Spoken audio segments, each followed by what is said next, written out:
Mike with the Little Red Rocket. We're sitting in the new black Turbo S today, and we're trying to fix some problems that I've come across. One of those I fixed on Little Red Rocket a couple years ago, and I think it's really commonly overlooked. Super simple to do. It takes about 5-10 minutes at your time. So what we're talking about is the slop in the factory shifter. Now, after time, what ends up happening is the ball inside the shifter wears, which can definitely need to be rebuilt. But another often overlooked piece is actually the shift selector on the transmission itself. Throughout time, that selector starts to wear, it gets oblong, and the splines on the shaft that go down into the transmission are actually just a little bit taller than the shift selector itself. So no matter how tight you make that nut on top, it doesn't put enough tension on that selector, and it allows it to rock back and forth. So you end up getting a lot of side-to-side play and a little bit extra forward and back. Now, a simple solution to that, like we're going to show today, is taking that top nut off and putting a crush washer, or a washer that has a larger inside diameter than the splines of the shaft, to help take up that little bit of gap between the selector and the shaft itself. So feel free, fast forward to the end, and you can see how that improvement really helped make this Turbo S shift a little bit better. We'll cover how to replace and rebuild the shifter itself in a future video, so stay tuned. Part of the problem is on our shift selector down here. After time, they start to develop slop in the actual selector itself. All right, so first thing we're gonna need is a little yellow nut driver for our hose clamps. If you guys have factory stuff, I won't need that. 10 millimeter, get the box, air box out of the way. 13 millimeter for the nut on top of the selector, and maybe a screwdriver.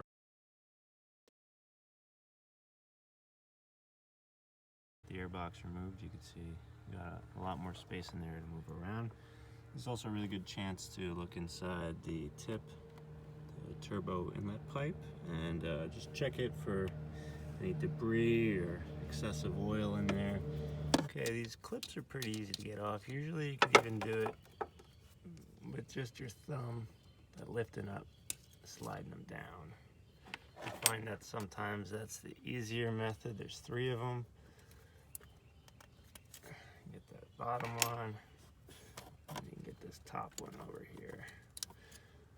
Now what I always like to do is I like to lock the transmission in service mode for this next step. Not entirely necessary, but if you reach all the way down, and there you'll find a little button on the side of the O2M. Some of the Transes, it's a little J-hook, but if you push that button in, that'll let you lock it into a service mode. Service mode is going to be right in the middle and down just a little. Okay, so you can see that everything's locked in place now, and you can move on to the next step. Okay, next step, we're going to pop our linkages off, and to loosen these up, you're going to do a little bit of a turn on this nut down here. It helps if you got 2 hands, and then you just pull that down, compress it, and that releases that piece right there. And you're going to do that for this one on the bottom as well. There you go. And now you can lock these in the full lock position by going all the way down and rotating it just a little.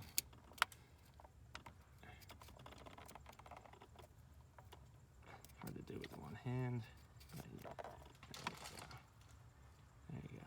So you get that. Watch out, these things will definitely shoot across the room if you don't do that right.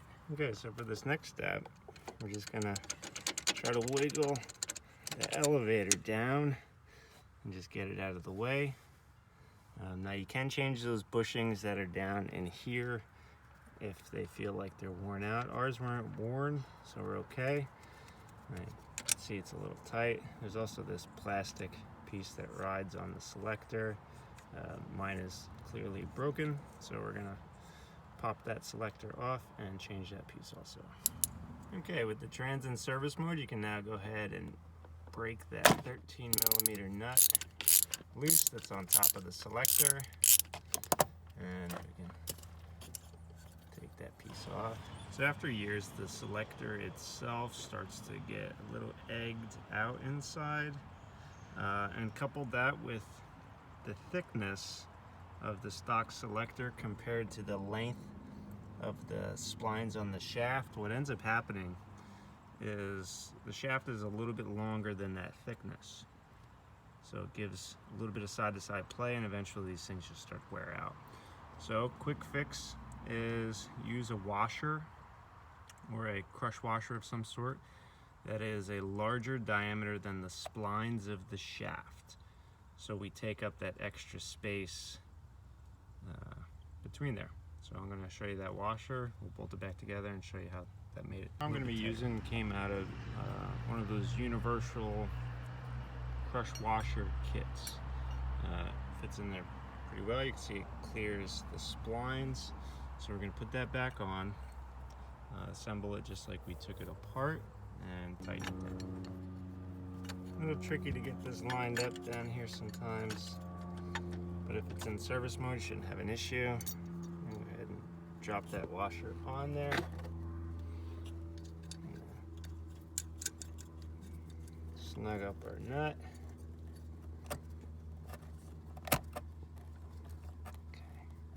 I like to use a smaller ratchet, this way I choke up on it.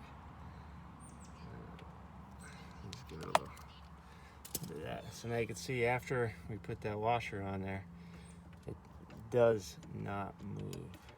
So if you want to just fix and restore that sloppy shift linkage, well, that's where you can stop, and you can go ahead and put it back together. We're going to be putting a shorter throw selector on, as well as some factory connectors that have aluminum bushings in it. Okay, so next thing we're going to do is we're going to lock the shifter itself into service mode. To do that, you're going to want to get underneath it, and we're going to insert a drill bit or the Volkswagen tool into the hole. Get it in there, right there. We're going to go for as close to the size of that as you possibly can. Just make sure it doesn't move too much. Once we do that, we can go to the outside and install our shift linkage. Okay, so I'm going to finish doing the install with the factory selector so we can show you the difference at the end, and then I'll go back at a later time and swap on the performance selector. So basically, same way we removed these is how they're going on. This top clip on, they push in just like they came off. Just make sure they're fully seated. Got that one down here too. Okay, so there we go. Once these are all on, you can go ahead and just twist that piece. Make sure they snap in and lock in position. Don't want those coming loose halfway through. And then you can go ahead and take the trans out of service mode along with the shifter out of service mode. To do that, just do the opposite of how you got them in there. Okay, so we're all finished up here, and big difference in how this thing feels now. I wouldn't say it feels like it did new, but it's definitely a lot crisper, a lot more firm. And I tell you what, for the investment of a 3 or 4 cent crush washer, you really can't beat the results. Well, time to go take it for a test drive.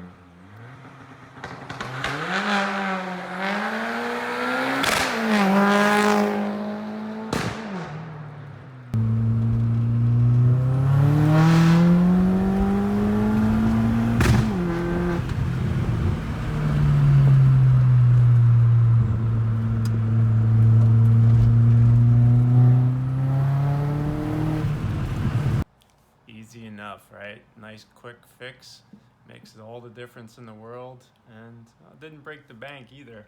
And that's the idea of this Black Turbos project, is we're gonna try to increase the performance of it, make it a little bit more fun to drive, all while doing it as cheap as possible. Pretty much the opposite of what happened with the Little Red Rocket. So for all you big turbo Beetle guys out there, I'm warning you now, it is a rabbit hole. So let's see if we can build the Black Bug a little bit more on a budget this time. I think today's shifter modification was a big thumbs up. And next time we'll see what else we can do to it. For now, take care, comment below, let us know what you think.